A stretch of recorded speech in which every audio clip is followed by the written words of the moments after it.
அனைவருக்கும் வணக்கம். வாசிப்பவர் ஸ்ரீமதி செல்லம்மாள். திரு மதன் அவர்கள் எழுதிய வந்தார்கள் வென்றார்கள் நூலை தொடர்ந்து கொண்டிருக்கின்றோம். கதையின் பகுதி தந்தையும் மகனும். பல்வேறு மதங்களையெல்லாம் கடந்து நின்று பரந்த நோக்குடன் இந்தியாவை ஆட்சி புரிந்த தனி பெரும் சக்கரவர்த்தி என்றும் அசோக சக்கரவர்த்திக்கு இணையானவர் என்றும் அக்பரை வரலாற்று அறிஞர்கள் பலர் பாராட்டினாலும் கடவுளுக்கு இணையாக தன்னை நினைத்து கொண்டு அந்த சுயநலம் காரணமாக இஸ்லாத்தின் நெறிமுறைகளை விட்டு வெகு தூரம் விலகிச் சென்ற ஒரு மன்னர் அக்பர் என்று அவர் காலத்திய வரலாற்று ஆசிரியர் பாதானி குற்றம் சாட்டுகிறார். மேலும் இந்துக்கள் சந்தோஷப்பட வேண்டும் என்பதற்காக சிவராத்திரி என்கிற ஒரு பண்டிகையின் போது நூற்றுக்கணக்கான சாமியார்களை அரண்மனைக்கு வரவழைத்து அவர்களோடு சேர்ந்து கொண்டு தானும் இந்துக்களைப் போல விரதம் இருந்தார் பாதுஷா. சமஸ்கிருத மொழியில் அமைந்துள்ள ஏதோ 1001 ஸ்லோகங்களை ஜபித்தவாறு தினமும் சூரிய நமஸ்காரம் செய்யும் பழக்கமும் சக்கரவர்த்தியை தொற்றிக்கொண்டது. அதற்கேற்ப அரசரை சந்திக்கும் பிராமணர்களும் சாமியார்களும் ராமர் கிருஷ்ணர் போல சக்கரவர்த்தியும் ஒரு அவதாரம் என்று நைச்சியமாக சொல்லி அவரை ஏமாற்றினார்கள். இப்படி ஒரு அவதார புருஷர் தோன்றுவார் என்று ஆயிரக்கணக்கான ஆண்டுகளுக்கு முன்பே ஓலை சுவடிகளில் எழுதப்பட்டிருக்கிறது என்று சொல்லி பசப்பினார்கள் இவர்கள். அதற்கென்று சில பொய்யான ஓலை சுவடிகளை வேறு தயாரித்து பாதுஷாவிடம் காட்டினார்கள் இந்த ஏமாற்று பேர்வழிகள். மன்னரும் இவர்கள் சொன்னதையெல்லாம் நம்பினார். போக போக இறைச்சி உண்ணுவதை கூட நிறுத்திவிட்டார் பாதுஷா. தாடி வைத்து கொள்வதை கூட தவிர்த்தார் என்று அக்பரை ஒரு வாங்குகிறார் பாதானி. அக்பர் ஆட்சிக்கு வருவதற்கு முன் 500 ஆண்டுகளாக எத்தனையோ சுல்தான்கள் ஆட்சி புரிந்தும் யாராலும் இந்தியாவை ஒரு முஸ்லிம் நாடாக மாற்ற முடியவில்லை என்பதை நாம் கவனிக்க வேண்டும். அக்பர் மட்டுமே இந்துக்களை அரவணைத்துக் கொள்வதன் மூலம்தான் நிலையான கட்டுப்பாடான ஓர் ஆட்சியை தர முடியும் என்பதை துல்லியமாக புரிந்து கொண்ட புத்திசாலி என்று பல வரலாற்று ஆசிரியர்கள் கருத்து தெரிவிக்கிறார்கள். அக்பரின் மகன் சலீம் எல்லா மதங்களிலும் இனங்களிலும் உள்ள நல்ல விஷயங்களையெல்லாம் மென்மையாக மதித்து ஏற்றுக்கொண்டவர்தான் என் தந்தை. அதே சமயம் மனதளவில் உண்மையான இஸ்லாமியராகவே கடைசி வரை வாழ்ந்தார் என்று தன் சுயசரிதையில் குறிப்பிடுகிறார். ஆனால் அக்பர் பாதுஷாவை புரிந்து கொள்ளும் அளவுக்கு எந்த காலத்திலும் மகன் சலீம் அவரோடு நெருக்கமாக இருந்ததில்லை என்பது குறிப்பிடத்தக்கது. பல விதங்களில் தனக்கு துரோகம் இழைத்தவர் தந்தை என்று சலீமும், தனக்கு பிறகு ஆட்சிக்கு வர எந்த தகுதியும் இல்லாதவன் மகன் என்று அக்பரும் வெளிப்படையாகவே நெருங்கியவர்களிடம் சொல்லிக் கொள்வது உண்டு. சலீமை ஒரேடியாக குற்றம் சொல்லவும் முடியாது. தந்தையின் காலம் முடிந்து தான் பட்டத்துக்கு வரலாம் என்று பார்த்தால் 45 ஆண்டுகள் ஆட்சி புரிந்த பிறகும் ஆரோக்கியமாகவும் சுறுசுறுப்பாகவும் மன்னர் அழுக்காமல் வளைய வந்தது கண்டு 30 வயது நிரம்பிவிட்ட சலீமுக்கு ஒரு சுய பச்சாதாபமே வந்துவிட்டது. சில ஜோதிடர்களை அழைத்து பாதுஷாவை அவதாரம் என்றெல்லாம் வேறு சொல்கிறார்கள். ஒருவேளை அப்பா இறக்கவே மாட்டாரோ என்று கவலையுடன் மகன் விசாரித்ததாக கூட தகவல். அக்பரை பொறுத்தவரை அவருடைய 3 மகன்களுமே உருப்படாத கேஸ்தான். 1593 முகலாயப் படை தட்சிண பீடபூமியில் இருந்தபோது அக்பரின் முதல் மகன் சலீமுக்கு வயது 24, இரண்டாம் மகன் முராத்துக்கு வயது 23, தானியேல் வயது 21. தெற்கே அக்பரின் படை வெற்றிகளை குவிக்காமல் சற்று தடுமாறியதற்கு ஒரு முக்கிய காரணம் படைக்கு தலைமை வகித்த முராத் பாதி நேரம் குடித்துவிட்டு மயங்கி கிடந்துதான். வெறுத்து போன அக்பர் மகனை பதவியிலிருந்து அகற்றி தனக்கு நெருக்கமான அமைச்சர் அப்துல் ஃபைசலை அனுப்பி தலைமை பொறுப்பை ஏற்கச் சொல்ல வேண்டி வந்தது. இதனால் கோபப்பட்ட மொடா குடியரான முராத் புலம்பி தள்ளிவிட்டு அளவுக்கு மிஞ்சி குடித்துவிட்டு விழுந்தார். மறுநாள் கூடாரத்தில் அவருடைய உயிரற்ற உடலைத்தான் மற்றவர்கள் பார்த்தனர். மற்ற 2 மகன்கள் சலீமும் தானியேலும் குடி விஷயத்தில் முராத்துக்கு சற்றும் சளைத்தவர்கள் அல்ல. ஓபியம், மது 2 விஷயங்களிலும் புகுந்து விளையாடினார்கள் இருவரும். தானியேலை விட சலீம் சற்று தேவலை எனலாம். சில சமயங்களில் அவர் சற்று நிதானத்துடன் இருப்பது உண்டு. இப்படி நிதானமான ஒரு சூழ்நிலையில்தான் கிபி 1600 சலீம் மூளைக்குள் கொப்பளித்து கொண்டிருந்த பட்டத்து ஆசை ஒரே அடியாக வெடித்தது. வங்காளத்தில் உஸ்மான் கான் என்ற ஆப்கானிய தளபதி ஒருவர் அக்பருக்கு எதிராக புரட்சியில் இறங்க, அந்த சமயத்தில் தெற்கே மொகலாய சாம்ராஜ்யத்தை விஸ்தரிக்க படையுடன் கிளம்பிச் சென்றிருந்த அக்பர் உடனே வங்காளம் சென்று புரட்சியை அடக்கச் சொல்லி சலீமுக்கு ஓர் ஆணை அனுப்பினார். அலகாபாத்தில் ஒரு படையுடன் இருந்த சலீமுக்கு கோபம் வந்துவிட்டது. வாழ்நாள் பூராவும் பாதுஷாவுக்கு எடுபிடியாகவே நான் காலம் தள்ள வேண்டுமா? இவர் சொல்லி நான் என்ன கேட்பது என்று குமுறிய சலீம் அக்பரின் ஆணையை புறக்கணித்ததோடு விடாமல் பீகார் மாநிலத்திலிருந்து பாதுஷாவுக்கு வந்து சேர்ந்த சுமார் 30 லட்சம் ரூபாய் வரிப்பணத்தை தானே எடுத்துக்கொண்டார். அதோடு தன் சகாக்கள் சிலருக்கு பீகாரின் சில பகுதிகளை பட்டாவாக பிரித்து தந்தார். இதையெல்லாம் விட அவர் செய்த பெருங்குற்றம் தன் பெயரில் நாணயங்கள் அச்சிட்டு கொண்டது. சக்கரவர்த்தி மட்டுமே இதை செய்யலாம். மாதிரிக்கு சில நாணயங்களை மன்னருக்கே மகன் அனுப்பியது உச்சக்கட்டம். இதனால் எல்லாம் கடுங்கோபம் கொண்ட அக்பர் ஆக்ரா திரும்ப சலீம் 30,000 குதிரை வீரர்களுடன் தன்னை சந்திக்க வந்து கொண்டிருப்பதாக செய்தி வந்து சேர்ந்தது. உடனடியாக அலகாபாத் திரும்பிச் செல், இல்லையேல் கடும் விளைவுகளை சந்திக்க வேண்டி வரும் என்று மகனுக்கு சொல்லி அனுப்பினார் அக்பர். சற்று கலவரப்பட்டு போன சலீம் மன்னரின் கட்டளையை ஏற்றுக்கொள்கிறேன், ஆனால் என் மீது எந்த நடவடிக்கையும் எடுக்கக்கூடாது என்று கேட்டுக்கொண்டு வாபஸ் வாங்கினார். சலீமின் ஏடாகுடமான செயல்களை கண்ட அக்பர் அலுப்புடன் பிரச்சனை பண்ணும் இந்த மகனை நான் என்னதான் செய்வது என்று கேட்டு தெற்கே படைத்தளபதியாக பணியில் இருந்த அப்துல் ஃபசலுக்கு ஒரு கடிதம் அனுப்பினார். மகன் என்றெல்லாம் பார்க்க வேண்டாம், இளவரசர் மீது கடும் நடவடிக்கை எடுப்பதே சரி. சக்கரவர்த்தி ஆணையிட்டால் நானே சலீமை கைது செய்து தங்கள் முன் கொண்டு வந்து நிறுத்துகிறேன் என்று அப்துல் ஃபசலிடமிருந்து அக்பருக்கு பதில் வந்தது. அதைத் தொடர்ந்து அப்துல் ஃபைசலை பாதுஷா டெல்லிக்கு வர சொல்ல அவரும் கிளம்ப செய்தி சலீமுக்கு ஒற்றர் மூலமாக போய் சேர்ந்தது. ஏற்கனவே அப்துல் ஃபைசல் தன் தந்தையுடன் ரொம்பவும் நெருக்கமாக இருந்ததை சற்றும் விரும்பாத சலீம் இதற்கு ஒரு முடிவு கட்ட வேண்டும் என்று தீர்மானித்தார். ஜான்சிக்கு அருகே உள்ள பிரதேசத்தை நிர்வகித்து வந்த தன் நண்பர் வீர்தேவ் சிங் என்ற ராஜபுத்திர வீரருக்கு கோல் மூட்டும் இந்த கிழவன் அப்துல் ஃபைசல் டெல்லி போய் சேரக்கூடாது, வழியிலேயே தீர்த்து கட்டவும். இதை வெற்றிகரமாக செய்தால் பிற்காலத்தில் என் முழு அன்பும் ஆதரவும் தங்களுக்கு கிடைக்கும் என்று கடிதம் அனுப்பினார். ஆகஸ்ட் 12, 1602 வீர்தேவ் சிங் அனுப்பிய ஒரு கொலைப்படை அப்துல் ஃபைசலை வழிமறித்து வெட்டி கொன்றது. அந்த பெருமகனின் தலை அலகாபாத்தில் இருந்த சலீமுக்கு அனுப்பப்பட்டது. தட்டில் வைத்து கொண்டு வரப்பட்ட அப்துல் ஃபைசல் தலையை பார்த்து ஏக திருப்தியுடன் வாய்விட்டு சிரித்த சலீம் அதை எடுத்து குப்பை தொட்டியில் தூக்கி எறிந்து கேவலமாக நடந்து கொண்டதாக வரலாறு தெரிவிக்கிறது. தான் முன்னின்று நடத்திய இந்த கொலை பற்றி சுயசரிதையில் சற்றும் தர்ம சங்கடப்படாமல் விவரமாக குறிப்பிடும் சலீம் அவரை கொல்ல வேண்டியது காலத்தின் கட்டாயமாக போனது என்று வலியுறுத்தவும் செய்கிறார். அப்துல் ஃபைசலுக்கு நேர்ந்த கொடுமையான முடிவு பற்றி கேள்விப்பட்ட அக்பர் பாதுஷா கலங்கி போனார். 3 நாட்கள் மன்னர் யாரையும் சந்திக்கவில்லை. சலீம் என்னை கொலை செய்துவிட்டு அவரை விட்டிருக்கலாமே என்று அழுது அரற்றி கொண்டிருந்ததாக தகவல். 8 மாதங்கள் கழித்து அக்பரின் வயது முதிர்ந்த அத்தை குல்பதன் பேகம் மற்றும் அரண்மனை பெண்கள் ஒரு வழியாக அக்பரையும் மகனையும் சந்திக்க வைத்து சமாதானம் செய்வித்தார்கள். சும்மா இருப்பாரா தந்தை? மன்னனாகும் தகுதி பெற வேண்டுமெனில் தளராமல் தன் கடமைகளை செவ்வனே செய்தாக வேண்டும் என்ற கொள்கையில் நம்பிக்கை கொண்டிருந்த பாதுஷா இளவரசர் சலீமுக்கு இன்னொரு பொறுப்பை தந்தார். ராணா பிரதாப் சிங் மறைந்த பிறகு அவருடைய மகன் அமர்சிங் ஒரு கொரில்லா படையுடன் அக்பரை எதிர்த்து புரட்சியில் ஈடுபட்டு கொண்டிருந்தார். ஒரு படையுடன் மேவார் பகுதிக்கு சென்று அமர்சிங்கை அடக்க சொல்லி சலீமுக்கு ஆணையிட்டார் பாதுஷா.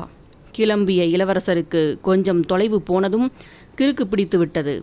என் தந்தைக்கு வேறு வேலை இல்லை, இப்படி ஏதாவது என்னை வேலை வாங்கி கொண்டிருப்பார் என்று நண்பர்களிடம் அலட்சியமாக சொல்லிவிட்டு அலகாபாத் திரும்பியவர் ஓபியம் மது என்று ஜமாய்த்துவிட்டு சுருண்டு படுத்து கொண்டு விட தகவல் கேட்ட அக்பரின் கண்கள் சிவந்தன.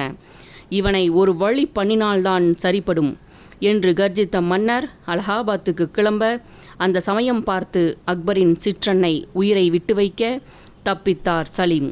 அதற்கு பிறகு 4 மாதங்கள் கழித்துதான் சலீம் தலைநகருக்கு திரும்பினார். இந்த முறையும் பாட்டி, அத்தை போன்ற அரசகுல பெண்மணிகள் சலீமை அந்த புறத்தில் ஒளித்து வைத்துவிட்டு அக்பர் வருகை தந்தபோது மெல்ல மகனை அவர் முன் அனுப்பினார்கள். காலில் விழுந்து அழுத சலீமை தூக்கி அணைத்து கொண்டு ஒரு அறைக்குள் அழைத்துச் சென்று கதவை உள்ளே தாளிட்டுவிட்ட அக்பர் தன் மகனை பிரம்பால் விளாசி தள்ளியதாக அநேகமாக எல்லா வரலாற்று ஆசிரியர்களும் குறிப்பிடுகின்றனர், சற்று மகிழ்ச்சியுடனேயே. அதோடு ஓவியம் மற்றும் மது வகைகளின் அருகே நெருங்க விடாமல் அறைக்குள் சலீமை பூட்டி வைக்க இளவரசரின் கை விரல்கள் நடுங்க ஆரம்பித்தன. கண்களில் நீர் வழிய அலறினார் சலீம். மது இல்லாததன் விளைவுகள் இது. ஒளிந்து போகட்டும் என்று அன்றைய டோஸ் ஓவியத்தையும் மதுவையும் உள்ளே அனுப்பினார் தந்தை. இந்த மோதலுக்கு பிறகு தந்தையின் கடைசி மூச்சு வரை சலீம் அடங்கி ஒடுங்கி இருந்ததாக கூறப்படுகிறது. இதற்கு இடையே 3ஆம் மகன் டானியேலும் மது அரக்கனுக்கு பலியாக சலீமை விட்டால் வாரிசு இல்லை என்ற நிலை அக்பருக்கு ஏற்பட்டுவிட்டது. தனக்கு பிறகு சலீம் பட்டத்துக்கு வருவது குறித்து அக்பருக்கு திருப்தியே இல்லை. அவருடைய பிரதம அமைச்சர் மான்சிங் கூட சலீமின் மகன் குஸ்ருதான் அக்பருக்கு பிறகு அரியணை ஏற தகுதி பெற்றவர் என்று கருதினார். அவருக்கு வயது 17 தான். பேரப்பிள்ளைக்கு ஆதரவாக அவசரமாக ஆள் திரட்ட முயன்று அதில் தோல்வியடைந்தார் மான்சிங். இனியும் டெல்லியில் இருந்தால் ஆபத்து என்று முடிவு செய்து குஸ்ருவை இரகசியமாக தன்னுடன் அழைத்து கொண்டு வங்காளம் சென்றார் அந்த அமைச்சர். திடீரென்று ஒரு நாள் சக்கரவர்த்திக்கு வயிற்றுப்போக்கு ஏற்பட்டது. சிகிச்சை அளித்தும் பலனில்லை. நிலைமை சீரியஸானது. வயிற்றுப்போக்குடன் இரத்தமும் நிறைய வெளியேற 3 வாரங்கள் படுக்கையில் துவண்டு போய் கிடந்தார் அக்பர். அக்டோபர் 15, 1605 பாதுஷா பிழைக்க மாட்டார் என்று புரிந்து கொண்ட அரசவை பெரியோர்கள் சலீமை மெல்ல அழைத்து கொண்டு வர மன்னரின் காலடியில் மண்டியிட்டார் மகன். தன் கண்களாலேயே சலீமை அருகில் அழைத்த சக்கரவர்த்தி அமைச்சர்களை பார்த்து தலையசைக்க அரச உடையும் மகுடமும் கொண்டு வரப்பட்டன. பெரியோர்கள் சலீமுக்கு அவற்றை அங்கேயே அணிவித்தனர். ஹிமாயூன் பாதுஷாவும் அவருக்கு பிறகு தானும் உபயோகித்த பிரத்யேக குருவாளை எடுத்து சலீமுக்கு தரச் சொல்லி சைகை செய்தார் அக்பர். கட்டிலில் ஒரு ஓரமாக சாய்த்து வைக்கப்பட்டிருந்த அந்த வாளை மூத்த அமைச்சர் ஒருவர் எடுத்து வந்து மரியாதையுடன் நீட்ட சலீம் அதை கண்களில் ஒற்றிக்கொண்டு இடையில் அணிந்து கொண்டார். அடக்கமான குரலில் அங்கே வாழ்த்தொலி கிளம்பியது. மறுகணம் எல்லோரும் மண்டியிட்டு சலீமை வணங்கினர். ராஜ உடையுடன் தந்தையை வணங்குவதற்காக கட்டில் அருகே சென்றார். ஜஹாங்கீர் என்ற பட்டப்பெயருடன் பட்டத்துக்கு வந்த சலீம். அக்பர் பாதுஷாவின் உயிர் பிரிந்திருந்தது. பகுதி 17. கலையும் காதலும். அக்பரின் ஆட்சியில் மொகலாய சாம்ராஜ்யம் மேற்கே ஆப்கானிஸ்தானிலிருந்து கிழக்கே வங்காளம் வரையிலும் வடக்கே காஷ்மீரிலிருந்து தெற்கே கோதாவரி நதி வரையிலும் கட்டுப்பாடாக விரிந்து பரந்திருந்தது. வாள் முனையில் ஒரு இஸ்லாமிய ஆட்சியை இந்திய மண்ணில் திணிக்க முயல்வதற்கு பதிலாக அடிப்படையில் இந்தியா இந்துக்களின் நாடு என்பதை புரிந்து கொண்டு பெரும்பான்மையினரின் நன்மதிப்பை பெற வாளை விட கூர்மையான அன்பு என்னும் ஆயுதத்தை கையில் எடுத்தார் அக்பர். அந்த அணுகுமுறை அவருக்கு பெரும் வெற்றியை தேடித்தந்தது.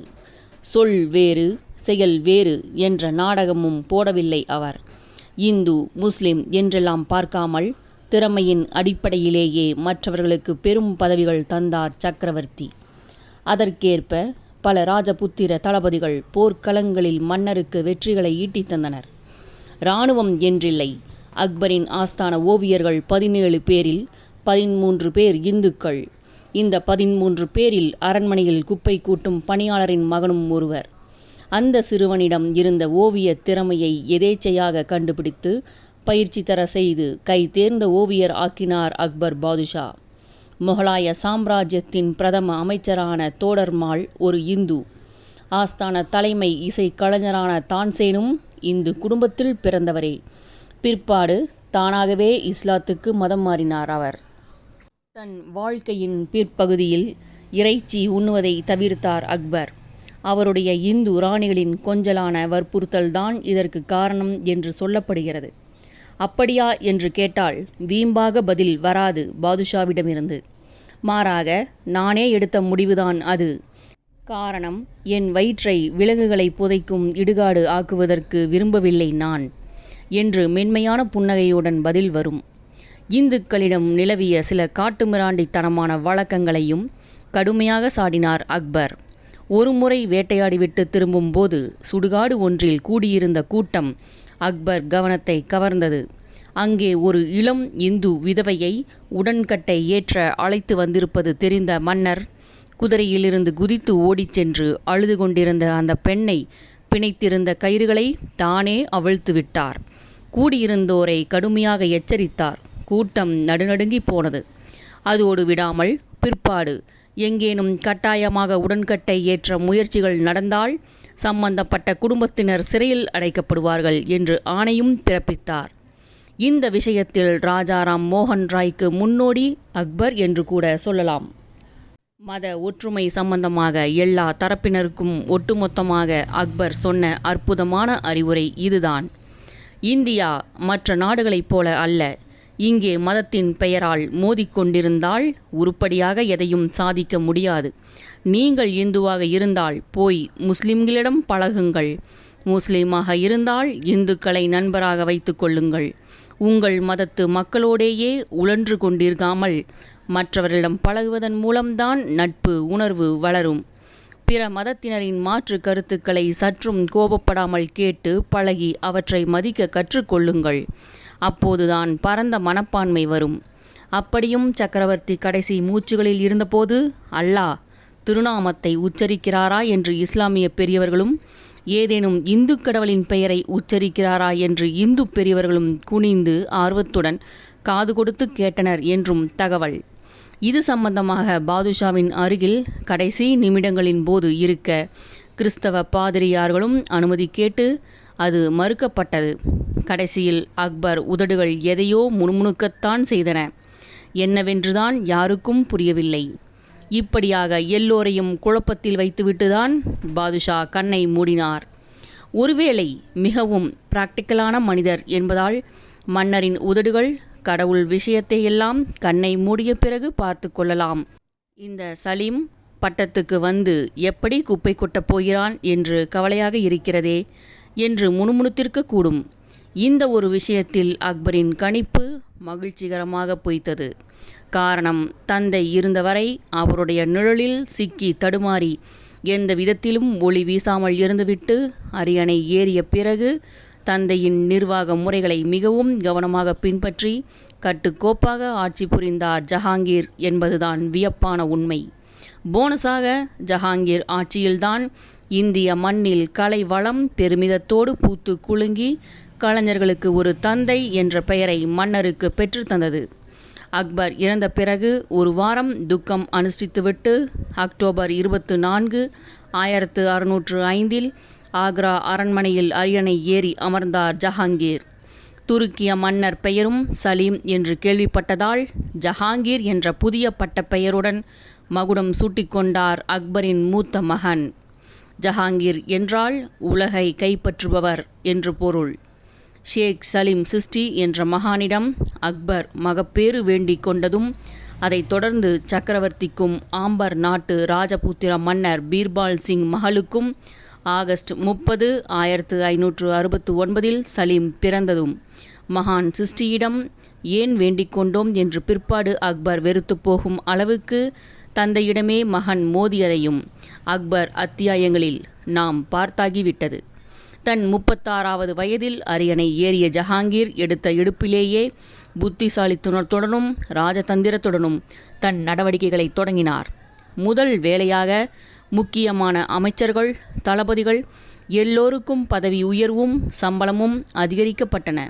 அவர்களின் சேவையை பாராட்டி விருதுகளும் பதக்கங்களும் வழங்கி கௌரவித்தார் புதிய சக்கரவர்த்தி.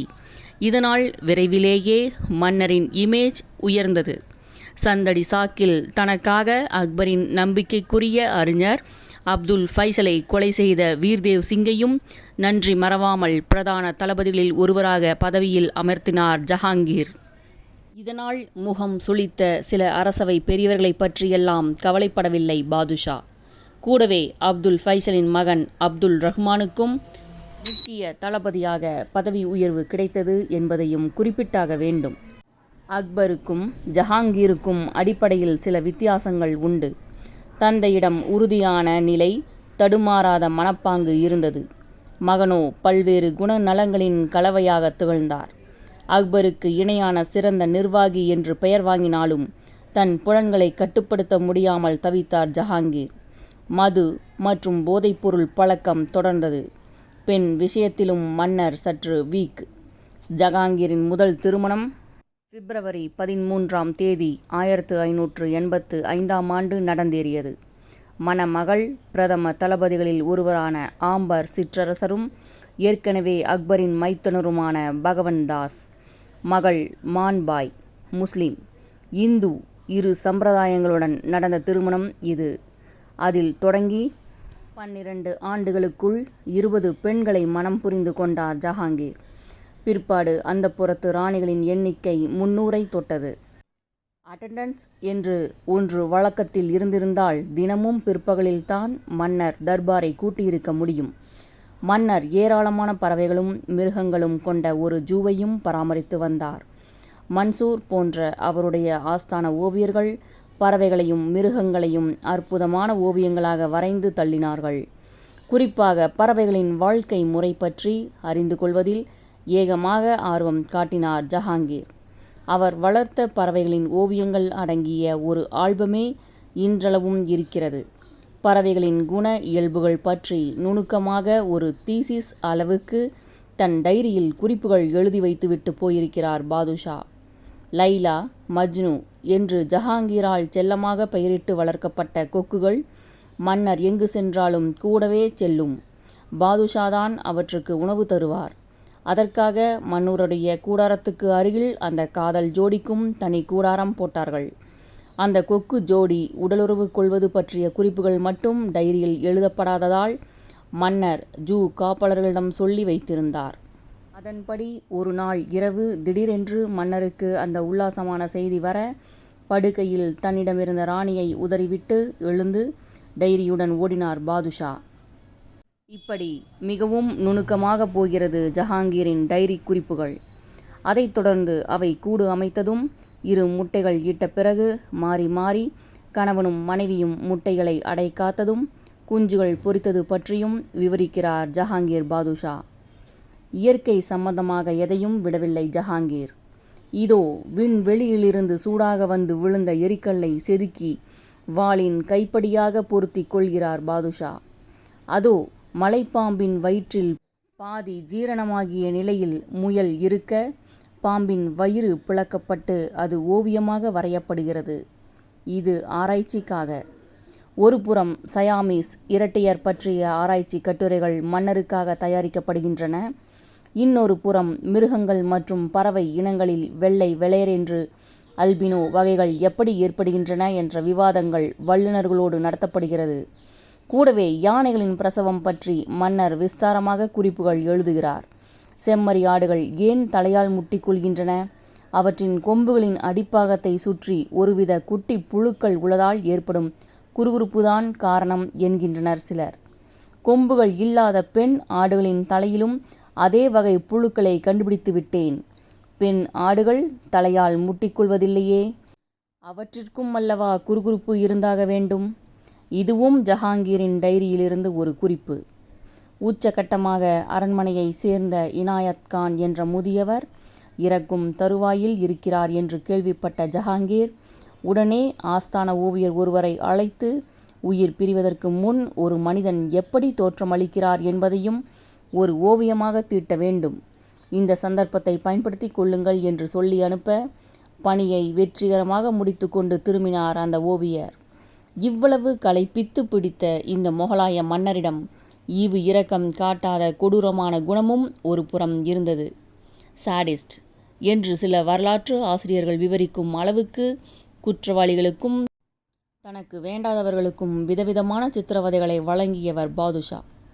யானைகளை விட்டு பல்வேறு முறைகளில் மிதித்து கொள்வது, நூற்றுக்கணக்கான விஷப்பாம்புகள் உள்ள தொட்டியில் குற்றவாளியை தூக்கி போட்டு ரசிப்பது, இப்படி ஏராளமான முறைகளை தண்டனை என்ற பெயரில் வழங்கினார் ஜஹாங்கீர். ஒருமுறை சமையற்காரர் ஒருவர் சீனாவில் தயாரிக்கப்பட்ட ஒரு பீங்கான் கோப்பையை கீழே போட்டு உடைக்க, சீனாவுக்கே சென்று வேறொரு கோப்பையை வாங்கி வர சொல்லி சமையற்காரருக்கு தண்டனை வழங்கினார் பாதுஷா. ஜஹாங்கீருக்கும் அவருடைய முதல் மனைவி மான்பாய்க்கும் பிறந்த இளவரசர் குஸ்ருவை அக்பருக்கு பிறகு பட்டத்துக்கு கொண்டு வர பிரதம அமைச்சர் மான்சிங் முயற்சி செய்தது பற்றி சென்ற அத்தியாயத்தில் குறிப்பிட்டோம். ஜஹாங்கீர் பாதுஷாவின் குரூரமான சாடிஸ்டுக்கும் கொடூரமான தண்டனைக்கும் அந்த 17 வயது நிரம்பிய இளவரசர் குஸ்ருவே இரையாக வேண்டி வந்ததுதான் வேதனையான விஷயம். கதையின் அடுத்த அத்தியாயம் மகனுக்கு தண்டனை. அக்பர் உயிரோடு இருந்தபோதே ஜஹாங்கீருக்கும் பேரப்பிள்ளை குஸ்ருவுக்கும் இடையே மோதல் ஆரம்பித்தாகிவிட்டது.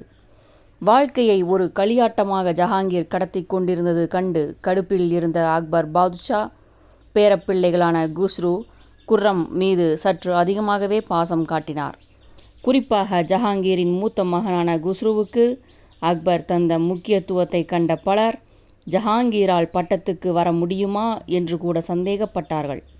உச்சகட்டமாக அக்பரின் கடைசி காலத்தில் அவருக்கு எதிரிலேயே ஜஹாங்கீரும் குஸ்ருவும் மோதிக்கொண்ட ஒரு நிகழ்ச்சியும் நடந்தது. ஒரு நாள் அரண்மனை மைதானத்தில் நடந்த விளையாட்டுப் போட்டிகளை உப்பரிகையில் அமர்ந்தவாறு ரசித்து கொண்டிருந்தார் அக்பர் பாதுஷா. திடீரென என்ன தோன்றியதோ, சலீமின் பிரத்யேக யானையும் குஸ்ருவின் யானையும் சண்டையிடட்டும், எது ஜெயிக்கிறது என்று பார்ப்போம் என்று ஆணையிட்டார் அரசர். மைதானத்துக்குள் வரவழைக்கப்பட்ட இரு யானைகளும் பிளிரிக்கொண்டு பயங்கரமாக மோதின. யார் கண்டது? ஜஹாங்கீர் யானை தோற்றிருந்தால் இதுதான் சாக்கு என்று எதுவுமே சரிப்படவில்லை. உன் யானை கூட தோற்றுவிட்டது, உனக்கு எதற்கு மகுடம் வேண்டி கிடக்கிறது என்று சொல்லிவிட்டு குஸ்ருவை அழைத்து இந்தா அரியணை என்று ஒரு வழியாக அறிவித்துவிட நினைத்தாரோ என்னவோ. ஆனால் விதியின் விளையாட்டு வேறு விதமாக அமைந்துவிட்டது. ஜஹாங்கீரின் யானை மோதிய மோதலில் தடுமாறி காயத்துடன் விழுந்தது குஸ்ருவின் யானை. அதைத் தொடர்ந்து நடந்ததுதான் யாரும் எதிர்பாராத நிகழ்ச்சி. வாளை உருவிக்கொண்டு ஜஹாங்கீரும் 17 வயது நிரம்பிய குஸ்ருவும் நேரடியாக சண்டையிட ஆரம்பித்தனர். உடனே ஆவேசமாக குரல் எழுப்பிக் கொண்டு மைதானத்துக்குள் புகுந்த இருதரப்பு ஆதரவாளர்களும் ஏதோ இந்த கால அரசியல் கட்சிகளுக்கு இணையாக அடிதடியில் இறங்கினார்கள். வயதான காலத்தில் தன் முன்னிலையிலேயே நடந்த இந்த கோஷ்டி சண்டையை பார்த்து திகைத்து போன அக்பர் பாதுஷா தன் அருகில் அமர்ந்திருந்த இன்னொரு பேரப்பிள்ளை குர்ரத்தை பார்த்து, ஊரே சிரிக்கப் போகிறது, போய் உன் அப்பாவையும் அண்ணனையும் பார்த்து சண்டையை நிறுத்தச் சொல் என்று ஆணையிட, உப்பரிகையிலிருந்து குதித்த 13 வயது குர்ரம் ஓடிச் சென்று ஜஹாங்கீரையும் குஸ்ருவையும் தடுத்ததோடு நில்லாமல் கடுமையாக ஒரு லெக்சரும் கொடுத்துவிட்டு திரும்பினார். இந்த குர்ரம்தான் பிற்பாடு ஷாஜஹான் என்ற பெயரோடு ஜஹாங்கீருக்கு பிறகு பட்டத்துக்கு வந்து உலக புகழ் பெற்ற தாஜ்மஹாலை உருவாக்கப் போகிறவர். அக்பர் இறந்த பிறகு 17 ஆண்டுகளுக்கு பெரிதாக ஒரு கலவரமோ பிரச்சனையோ நாட்டில் வெடிக்கவில்லை என்பதையும், ஜஹாங்கீர் பாதுஷாவும் தன் பெரும்பாலான நேரத்தை ஓவியர்களோடும் பறவைகளோடும் செலவிட முடிந்தது என்பதையும் பார்க்கும்போது எந்த அளவிற்கு கச்சிதமான ஒரு சாம்ராஜ்யத்தை அக்பர் விட்டுவிட்டு போனார் என்பதை நம்மால் புரிந்து கொள்ள முடிகிறது. இந்த அமைதியான சூழ்நிலைக்கு களங்கம் ஏற்படுத்திய ஒரே விவகாரம் ஜஹாங்கீர் குஸ்ரு மோதல் மட்டும்தான். ஆட்சிக்கு வந்த உடனேயே மகன் குஸ்ருவுக்கு ஆதரவாக செயல்பட்ட பிரதம அமைச்சர் மான்சிங்கை வங்காளத்துக்கு கவர்னராக அனுப்பினார் ஜஹாங்கீர் பாதுஷா. வீட்டு சிறையில் எச்சரிக்கையாக வைக்கப்பட்டார் குஸ்ரு. தந்தையை மனதளவில் வெறுத்த குஸ்ரு தப்பிக்க சமயம் பார்த்தார். அக்பர் பாதுஷாவின் நினைவு நாள் வந்தது. தாத்தாவின் கல்லறைக்கு சென்று வணங்கிவிட்டு வருகிறேன் என்று அனுமதி கோரிய குஸ்ருவை பாதுகாப்பாக அனுப்பி வைத்தார் ஜஹாங்கீர். போன இடத்தில் எப்படியோ கூட வந்தவர்களுக்கு டிமிக்கி தந்துவிட்டு தப்பித்த இளவரசர் தன் குதிரையை ஒரே மூச்சில் ஓட்டிக்கொண்டு பஞ்சாப் பிரதேசம் போய் பதுங்கிக் கொண்டார். குறுகிய காலத்தில் ஒரு படையும் திரட்டிக்கொண்டு தந்தையை எதிர்த்து போர் முழக்கமும் செய்தார். முகம் சிவந்து போன ஜஹாங்கீர் மகனின் புரட்சியை அடக்க ஒரு பெரும் படையுடன் கிளம்பினார். கோபத்திலும் அவசரத்திலும் தன் ஓபியம் ஸ்டாக்கை கூட எடுத்துக்கொண்டு செல்ல மறந்து போன இடத்தில் ஆட்களை அனுப்பி எங்கிருந்தோ ஓபியம் வரவழைத்து கொண்டதாக செய்தி. ஜலந்தர் அருகே சில மணி நேரமே நடந்த போரில் முகலாய பெரும் படையிடம் ஈடுகொடுக்க முடியாமல் தோற்றுப்போனார் குஸ்ரு. காபூலுக்கு தப்பிக்க முடிவெடுத்து விசுவாசமான சகாக்களான ஹுசேன்பெக் மற்றும் அப்துல் ஹசீஸுடன் ஒரு ஓட்டை படகில் ஏறி செனாப் நதியை கடக்க பார்க்க பாதியில் படகு கவிழ்ந்தது. நீந்திச் சென்று நதியின் நடுவில் இருந்த ஒரு திட்டின் மீது வெடவெடுத்து கொண்டு உட்கார்ந்திருந்த இந்த மூவரையும் கைது செய்தது மொகலாயப் படை. குஸ்ருவின் கைகளையும் கால்களையும் சங்கிலிகளால் பிணைத்து இழுத்து கொண்டு ஜஹாங்கீரின் முன் நிறுத்தினார்கள். தந்தையின் காலில் விழுந்து அழுத குஸ்ருவை தூக்கி நிறுத்தி அணைத்து கொண்டாலும் உடனடியாக மனம் கலங்கி மன்னிப்பதற்கு ஜஹாங்கீர் என்ன ஹிமாயுனா? பாதுஷாவின் ஆணைப்படி குஸ்ருவின் சகாக்கள் இருவருக்கும் முழுதாக மாட்டுத்தோலை ஈரப்படுத்தி அணிவித்து மூக்கு கண்ணுக்கு மட்டும் சற்று இடைவெளி விட்டு இறுக தைத்தார்கள். பிறகு இருவரையும் கழுதைகள் மீது பின்புறம் பார்க்கும்படி அமர்த்தி ஊர் வீதிகளில் தொடர்ந்து ஊர்வலமாக கொண்டு சென்றார்கள். கொளுத்தும் வெயிலில் மாட்டுத் தோல் உலர்ந்து மேலும் உடல்களை இறுகியது. மாலையில் பாதுஷா முன் தோலை கத்தரித்து கழட்டி பார்த்ததில் குஸ்ருவின் நண்பர்கள் இருவருமே அலறக்கூட முடியாமல் மூச்சு திணறி இறந்திருந்தார்கள். அதைத் தொடர்ந்து கடை வீதியின் இரு புறமும் கூர்மையான முனையோடு வரிசையாக பொருத்தி வைக்கப்பட்ட மூங்கில் கம்பங்களில் குஸ்ருவுக்கு ஆதரவாக போரிட்ட வீரர்களை உயிரோடு கழுவிலேற்றினார் ஜஹாங்கீர். முத்தாய்ப்பாக குஸ்ருவை ஒரு யானை மீது அமர்த்தி அந்த வீதியில் நாள் முழுவதும் குறுக்கும் நெடுக்குமாக அழைத்துச் செல்ல சொன்னார். பிறகுதான் பாதுஷாவுக்கு அமைதி திரும்பியது. இது நடந்தது ஜஹாங்கீர் ஆட்சிப்பிடம் ஏறி 6 மாதங்களுக்குள். பிறகு ஓராண்டு காலத்திற்கு விலங்குகளால் பிணைக்கப்பட்டு வீட்டுச் சிறையில் வைக்கப்பட்டார் குஸ்ரு. மகனின் மனதிற்குள் தகித்து கொண்டிருந்த புரட்சி கனல் அணைந்திருக்கும் என்று தப்பு கணக்கு போட்ட ஜஹாங்கீர் சங்கிலிகளிலிருந்து குஸ்ருவை விடுவித்ததோடு நில்லாமல் ஒருமுறை வேட்டைக்கும் அழைத்து கொண்டு போன இடத்தில் தந்தையை கொல்ல குஸ்ரு போட்டிருந்த திட்டம் பாதுஷாவுக்கு தெரிய வந்தது. அரண்மனையில் உள்ள சுமார் 400 பிரபுக்களுக்கும் பல தளபதிகளுக்கும் இந்த சதித்திட்டத்தில் பங்குண்டு என்றும் மன்னருக்கு தகவல் வந்தது. இந்த துரோகிகள் அத்தனை பேருக்கும் ஒட்டுமொத்தமாக நான் தண்டனை வழங்கினால் தேவையில்லாமல் ஊரெங்கும் பேச்சு கிளம்பும். ஆகவே அவர்கள் மீது ஒரு கண் வைத்தால் போதும், மற்றபடி எதுவும் பெரிதாக கண்டுகொள்ள வேண்டாம். சதித்திட்டத்தில் முன்னணியில் நின்றவர்களை மட்டும் பொறுக்கி எடுத்து பரலோகம் அனுப்புங்கள் என்று ரகசியமாக ஆணையிட்டார் ஜஹாங்கீர் பாதுஷா. இதற்கு பிறகும் மகனை முழு ஆளாக உலவ விடுவது ஆபத்து என்று முடிவெடுத்த ஜஹாங்கீர் குஸ்ருவின் கண்களை பறித்து விடும்படி தன் மெய்க்காவல் படையினரிடம் சொல்லி அனுப்பினார். சிறைப்பட்டிருந்த குஸ்ருவின் கண்கள் பழுக்க காய்ச்சிய இரும்பு கம்பியால் ஊடுருவப்பட்டன. மிகவும் வீறிட்டு அலறியதாக கேள்விப்பட்டேன். என்ன செய்வது என்று சுயசரிதையில் குறிப்பிடுகிறார் ஜஹாங்கீர். குஸ்ருவின் பார்வையை பறிக்கப் போன மெய்க்காவல் படையிலும் குஸ்ரு மீது பரிதாபப்பட்ட யாரோ ஓரிருவர் இருந்து வைக்க இளவரசரின் ஒரு கண் மட்டும் அவ்வளவாக சேதப்படுத்தப்படாமல் இரக்கத்தோடு விடப்பட்டது. பிற்பாடு மகன் நிலை கண்டு சற்றே நெகிழ்ந்த ஜஹாங்கீர் வைத்தியத்திற்கு ஏற்பாடு செய்தார். பாரசீகத்திலிருந்து இதற்காகவே வந்த பிரபல கண் வைத்தியரான ஹகீம் சாத்ரா தந்த சிகிச்சையில் குஸ்ருவுக்கு ஒரு கண்ணில் பார்வை சற்று ஏறக்குறைய திரும்பி வந்துவிட்டது என்று கேள்வி. இருப்பினும் நடந்து முடிந்த இந்த பயங்கரங்களுக்கு பிறகு துவண்டு போயிருந்த இளவரசர் அப்பாவுக்கு எதிராக தலையே தூக்கவில்லை. ஜஹாங்கீர் காலத்து வரலாற்று பக்கங்களை புரட்டி பார்க்கும்போது பொதுவாகவே இளவரசர் குஸ்ருவுக்கு நாட்டில் நிறைய ஆதரவாளர்கள் இருந்திருக்கின்றனர் என்பது புரிகிறது. அந்த அளவுக்கு நல்ல பெயர் எடுத்திருந்த மென்மையான இந்த இளைஞர் படிப்பறிவு மிக்கவர் மட்டுமல்ல, ஏகபத்தினி விரதம் காத்தவர் என்பதும் வியப்பான ஒரு செய்தி. எவ்வளவோ தகுதிகள் இருந்தும் விதிவசத்தாலோ வேறு சில காரணங்களாலோ இலக்கை அடையாமல் அல்பாயுசில் இறந்தவர்கள் ஒவ்வொரு நாட்டிலும் உண்டு. வரலாற்று மூலையில் உள்ள அந்த வாய்ப்பிழந்தவர்கள் பட்டியலில் குஸ்ருவின் பெயரும் இடம் பெறுகிறது. குஸ்ரு சம்பந்தமாக வேறொரு துயரமான நிகழ்ச்சியும் நடந்தது. மென்மையும் மூர்க்கத்தனமும் மாறி மாறி ஜஹாங்கீர் பாதுஷாவை ஆட்டிப்படைக்கும் என்று முன்பே குறிப்பிட்டோம் அல்லவா? முன்பு குஸ்ரு பஞ்சாபுக்கு தப்பிச் சென்றபோது அவருக்கு சீக்கிய மத குருவான அர்ஜுன் சிங் உதவியதாக கேள்விப்பட்ட ஜஹாங்கீர் ராஜ துரோகம் என்று குற்றம் சாட்டி அந்த முதியவரை கைது செய்து ஆக்ராவிற்கு இழுத்து வர செய்தார்.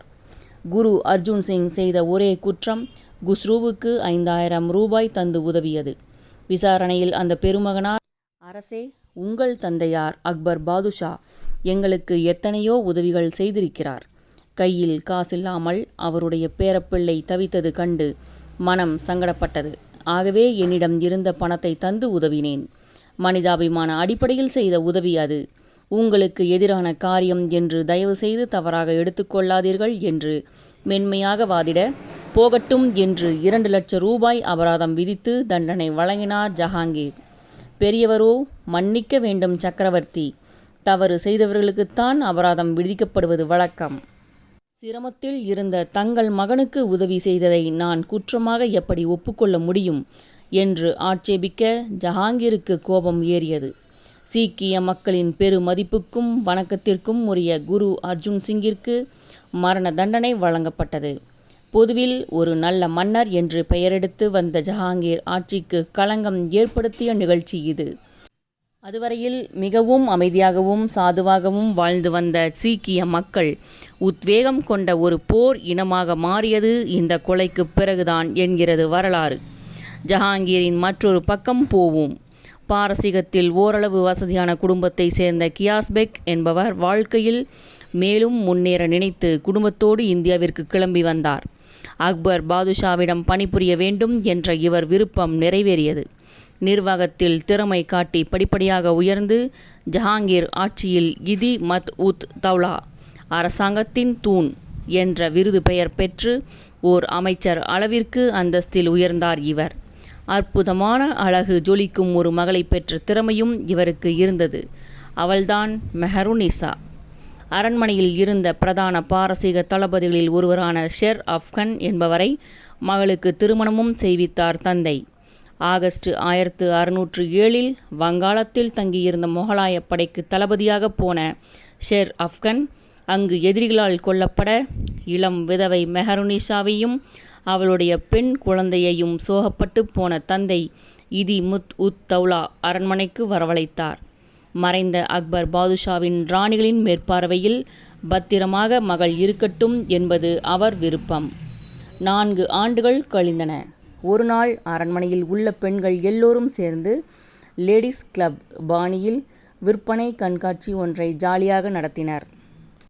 பொழுது போக அரச குல பெண்கள் இப்படி விதவிதமாக விழாக்கள் நடத்துவது அப்போது வழக்கமாக இருந்தது. தவிர பெரிய இடத்து இளைஞர்களும் பெண்களும் ஜாலியாக கலந்து பேசவும் குறும்பான சேஷ்டைகளில் ஈடுபடவும் இப்படிப்பட்ட சந்தைகள் உதவியாக இருந்தது உண்டு. மாலை மங்கிய குதூகலமான சூழ்நிலையில் பரிவாரத்துடன் கண்காட்சிக்கு சக்கரவர்த்தி ஜஹாங்கீர் வருகை தர உற்சாக ஆரவாரம். நண்பர்களிடம் தமாசாக பேசியவாறு நடந்து கொண்டிருந்த ஜஹாங்கீரின் பார்வை எதேச்சையாக ஒரு ஸ்டாலுக்குள் திரும்ப அங்கே மேற்பார்வையில் இருந்தது மெஹருநிசா. அந்த பெண்ணின் அழகில் உடனடியாக திக்குமுக்காடி போன ஜஹாங்கீரின் கால்கள் அதற்கு மேல் நகர மறுத்ததாக கேள்வி. மனதை பறிகொடுத்துவிட்ட பின் மன்னர் மாதக்கணக்கிலா காத்திருப்பார்? விரைவிலேயே ஜஹாங்கீர் மெஹருநிசா திருமணம் நடந்தது. மகாராணியாக ஆன மெஹருநிசாவுக்கு புது பெயர் ஒன்றை பரவசத்துடன் சூட்டி மகிழ்ந்தார் ஜஹாங்கீர். நூர் மஹால் என்று. நூர் மஹால் என்றால் அரண்மனையின் ஒளி என்று பொருள். அதோடு திருப்தி அடையாத பாதுஷா நூர்ஜஹான், அதாவது உலகின் ஒளி என்று மனைவியின் பெயரில் ஒரு திருத்தம் கொண்டு வந்தார். அழகிலும் அறிவிலும் கிரேக்க கிளியோபாட்ராவிற்கு இணையான நூர்ஜஹான் ஜஹாங்கீரின் இதயத்தில் மட்டுமல்ல வரலாற்றிலும் தன்னிடம் பிடித்த வித்தியாசமான ஒரு பெண்மணி ஆவார். இப்பகுதி இத்துடன் நிறைவடைகிறது. நூலின் ஒளிப்பதிவுகளை தொடர்ந்து கேட்க ஸ்ரீமதி செல்லம்மாள் வலையொலி அலைவரிசையை பதிவு செய்யுங்கள். செல்லம்மாள் தொடர்வாள். நன்றி, வணக்கம்.